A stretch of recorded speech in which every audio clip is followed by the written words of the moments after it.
Hi everybody, this is Belinda from Belinda's Book Nook, and I am here today to do a Nonfiction November TBR options. I love Nonfiction November. Olive at a Book Olive, I'll link to her below, is the founder host, and she's, watching her channel, there's always a lot of great recs that I get from her. It's particularly in nonfiction, that's like her jam. And every time this year, in the year when this comes up, I get excited because I realize that I do read a lot more nonfiction than I thought to start with. I think back in the day I didn't read as much, but I really do read a lot more.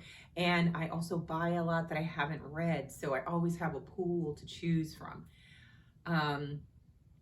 But I also told you guys that I'm still doing the Fall Into Reading. I'm running that all the way through December. So as I said before, I am kind of not sure. I'm not going to necessarily go all in to 100% nonfiction for the month. That's what I'm going to stick by.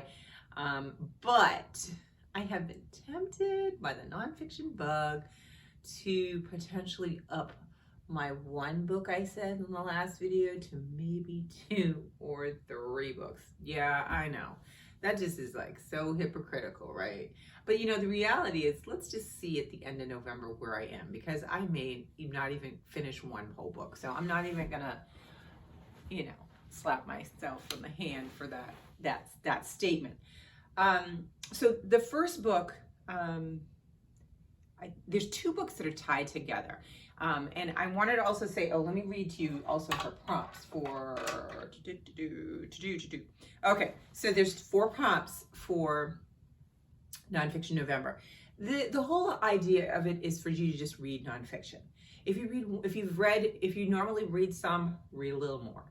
If you don't read any, read 1. If you want to participate in the prompts, which is always fun too, there's 4 prompts. 4. One is called collection, 1 is industry, 1 is style, and 1 is treatment. And there's wiggle room in my world, I think, for an interpretation you want to make your books fit into those categories, which I actually fit 3 books into those 4 categories. I think so. You can tell me in the comments if I am crazy, but I think that I might. And the best part about this, and I kid you not, I had not looked at the prompts before selecting my books. And I'll tell you why I selected these books and how they came about. Initially, when I talked in the last video, I was going to read a book from my birthday book haul that I had that was nonfiction, or one other that I had on my shelf. That was the plan. And as I always am, I am never like, it should always be written in pencil because I change my mind. I was looking at something on Amazon and I came across this book. Okay. And this one is called Begin with the Past, Building the National Museum of African American History and Culture by Mabel O. Wilson. Okay, nice, gorgeous cover. Definitely a great coffee table book. And I saw it and I was thinking about it's Christmas gifts for family members, and I was thinking about books, and I was like, ooh, let me see that, and this is a place that I have wanted to go since it's founding. Once it was built, I was like, I need to go there. Then we had a pandemic, and so I have not had the chance to go and see this collection. I am just so excited. I know that it's going to be an emotional roller coaster, but at the same time, it's going to be, I know it's going to move me, and it's definitely going to bring a lot of things home to me, right? So when I saw this, I was like, I have to have it for myself. First, I was going to get it for Christmas for myself. Yeah, because yes, I do buy my own books for myself on Christmas. And then I said, gee, this would be a really great one to do for Nonfiction November. It would be something that that's not typically the type of nonfiction I might choose. And this is an architect book. So this is all about the making of it and the construction. So, ooh, don't mess it up. The construction of it. So there's great pictures in here. Let me just show you a couple. So some are just pictures of the building itself, right? I hope you're seeing it. I hate when I do this and then I go back and you don't see anything but a white blur. But they talk about the design of the panels on the outside and why they chose to do those and how they did them. And then they show you, oh, where is it? Here. So this one is like all the different floors of it as they were building it from the ground up. And I didn't know this little fact, and this was what sealed the deal for me to buy it, that what you see above ground is only 40% of this museum. 60% of it is built underground. And so I was like, I gotta have it. So this is gonna be one of my books for sure. I think it's gonna be an easier read because it just kind of, you know, it's a coffee table book and it's got a lot of pictures, right? So I should be able to work this magic into this one. So this is my first, and this one is going to fill 2. And you can tell me if I'm wrong. Let me get back to my little list here because I want to make sure I do this right.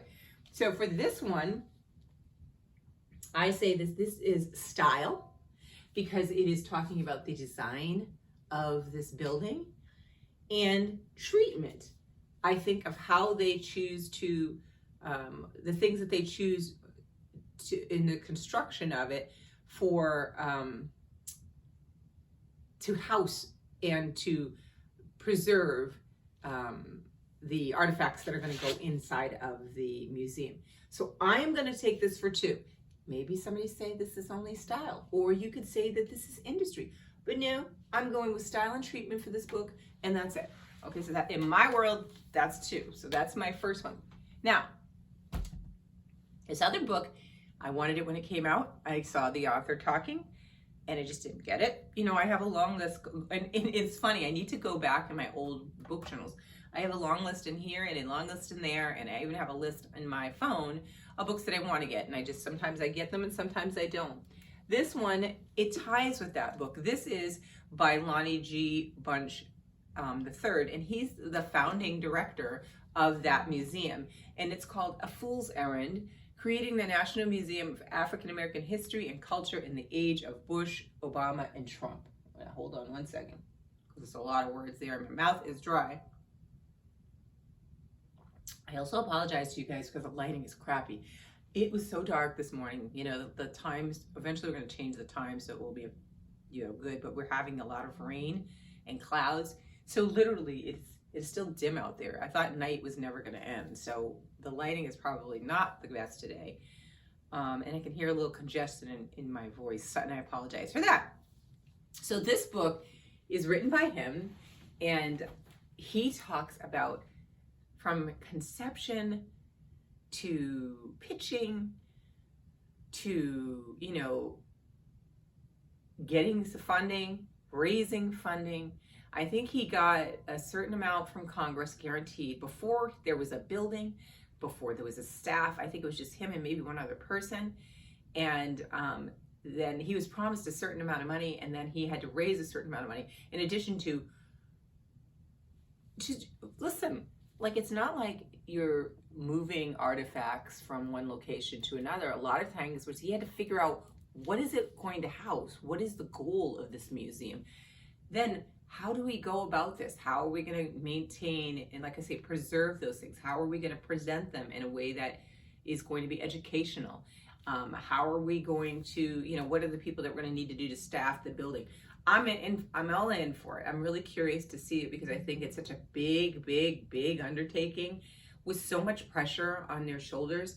I want to see how he did it. So these two are tied together, and this one is going to go for industry.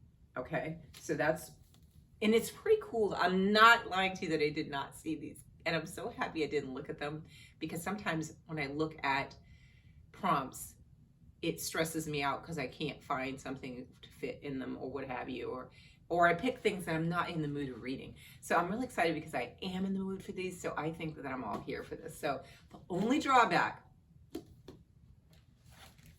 let me tell you, is the tiny writing. So yeah, that's the only thing that will slow me down. The last book here, I was excited when it came out. I didn't know that there was another book. And so I was really happy. And this one I know I can finish because it's a graphic novel, and isn't that great to have a nonfiction graphic novel? But this one is called Run, and it's book one. It's another one by John Lewis. I read back in, I think, 2015, the 3 books, graphic novels called March, and I love them. And I don't know, I know I bought it. I bought the set. I don't know where I put it because I wanted to show those to you, because that could be a great option if you haven't, that covers the civil rights movement. And the imagery and then the graphics are great. This one is not going to disappoint either. I am actually going to buy this book as well. I got this from the library. All of these are, no, these 2 are from the library, and I do own the other one, the Begin from the Past. So if I should, I definitely want to buy this one. I'm not sure if I'm going to get a Fool's Errand. I may just read that and be done with that. But I do want to have this on my bookshelf, because I just think that if it's anything like the others, it should be great. And I think this one picks up with talking about John Lewis, and I think it was between 65, was it 65 and 1965 and 66, after the voter rights bill was passed. And I think that that's what this one will focus on. But this is the beginning of of more. So I believe that there is at least 1 or 2 more of these. So I think in total it'll be 6 whole books. What I'm using this for is collection, because this is part of a collection or a /series. This is the first in the new series, but it's also connected to the first 3 books. So I could use this for collection. I could also use the museum as collection, saying a collection of art, but I think I'm going to go with this is my collection, this one for my industry, and this one for style and treatment. I think that will really, cover that. Now, that's 3 books. I told you guys I'm still going to come back with a November TBR as well, because I have books that I want to read that are not fiction, or that are fiction, that I'd like to read and continue to read for the fall into reading, because I'm still working on that bingo card. So these are my definite options. Okay, I believe 1 or 3 of them will happen. So hopefully all 3, because I really think like these 2 should be together. I think it's just going to complement the experience. Like I was telling you, I want to try to do with books, and this one should be pretty fast and just wonderful, So that's my options. Now, I didn't want to leave out 4 other books that I had, that I own and that I got this year and I just haven't read.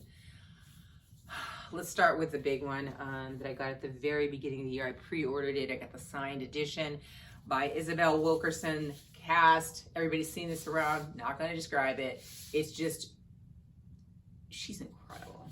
Now, here's the thing. The reason why I know I'm not going to read this for Nonfiction November is because I feel like this is one I got to sit with. Like, I don't know. Maybe it's not. Maybe it'll be just a quick, I don't think so. I mean, like her books, the other book that I read by her was easy to get into and stick with it. But sometimes the material is so heavy, it forces you to, for me, to slow down and stop. If I do that, it's just going to wreck the rest of the month. I need to either dedicate a month where I do really, really light books around this so that I can really cherish the research that she's done. Because I respect this woman. She does her serious research for her books. And and she puts it all together in such an interesting way. So I'm really intrigued about reading this one. So not going to happen, but it's an option for anybody that wants to read it. I know it's going to be great. If you didn't read Warmth of the Suns, her first book, you better read that first, because that book is amazing, amazing, amazing, amazing. And I have to say, it is a book that I know that I will reread, and I don't reread books. So, that speaks volumes, because I'm not a rereader, because I always feel like, dang, I'm sitting here spending this hours reading this when I could be reading something new. So, but that one was that good. This one is 400 Souls by Ibram X. Kendi, and he was author of How to Be an Anti-Racist. This one I had got for my birthday. I think this is the birthday one, and I just haven't read it yet, but it's a big one too. And again, it's the same reasoning.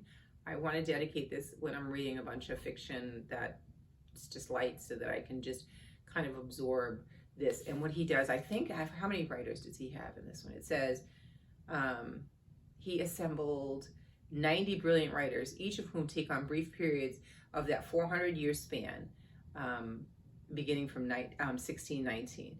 And the writers explore the periods through a variety of techniques, using historical essays, short stories, personal vignettes, and fiery polemics. They approach history from various perspectives through the eyes of towering historical icons or the untold stories of ordinary people, through places, law, and objects. And it goes on. It just sounds fabulous. I'm excited about this. And I was so excited too. I think that I bought on my Audible account the audio to accompany me with this journey of this, because this is a honker. It's a chunker. So I will be, this is an option for somebody if they want to. 400 Souls, a really good one. Again, another heavy topic. I tend to have a lot of heavy topic, but like I told you, I'm trying to learn history here in the United States, and in this, it's heavy. There's no way around it. This one is Stacey Abrams. Love her to love her. This one I showed you guys several times. Our Time Is Now. I would love to read this. This was another one that I got for my birthday, and I just feel like this one is like a call to action. Like, she gives you what you can do. You don't have to struggle with you watch and you read something so powerful, and then you go, okay, what can I do? You get all pumped up, and then you don't know what you can do. In here, she does help you begin your activism. So that's really a great book that I want to read. And this one, y'all saw this one I did, the nature books, and I never got to it. It's Extraordinary Insects, the Fabulous Indispensable Creatures Who Run Our World. I still have not read this, by Anne Sverdrup Ferguson. Is that how you say it? I don't know how you say it. I don't think I said it right. Anyway, this one with the lovely bug on the cover is another great option. I will know I won't get to it, but I think this would be fun to read in the winter for some reason. I mean, you could read it in the summer, I guess, because you see a lot more bugs, but I think it would be kind of creepy crawly, and I don't know. I just think it would be fun to read in the winter. So hopefully I'll get to this winter sometime, but I know I can't do it this month. But that's another one. I have more and more, like a big pile of a bunch of nonfiction that I have that I do want to read. Some are older, some are new releases, I think, that I had pre-ordered. I didn't want to take up too much of your time. I just wanted to give you an idea of what I'm thinking of reading and give you a couple options, either what I'm reading or some of the stuff that I do have and I want to get into. I am very much looking forward to it. I like this time, and I love watching all the videos, and I have like a place in my journal where I put who recommended and what they were reading, or for Nonfiction November, so that I can kind of have more books that I can always add to my nonfiction list, for my TBR list. But I'm excited about that. But I forgot to show you my little socks. Did you see my socks? This is the time, like when winter comes, I tend to like shed my shoes a lot in the house, and I will wear, my slippers rather in the house, and I will put on socks, and I love fuzzy socks and character socks and all that. Well, today's socks, I'm going to take it off my foot so you can see it. Is this one? I don't know if they both have different on the side. And I think they say the same thing. Yeah. So it's a library card. So you have the author and the title on this side, and then this one, the borrower's name and the due date. For me, it would be overdue. But yes, these are my socks for today. I just wanted to show them to you guys because they're so cute. They're yellow and black, and they're comfy. And that's what I'm wearing today. I want to know what you guys are reading for Nonfiction November, if you're doing any books, or if you have recommendations, because I love to add them to my list. If you read March, the John Lewis graphic novel, because it was so much fun. Have you gone to this museum? If you have, oh, I'm so jealous. When I do, you'll know. I'm going to be talking about it for days. So anyway, I'm going to let you guys go so you can get some reading done, and I can get some reading done, and I will talk to you soon. Bye.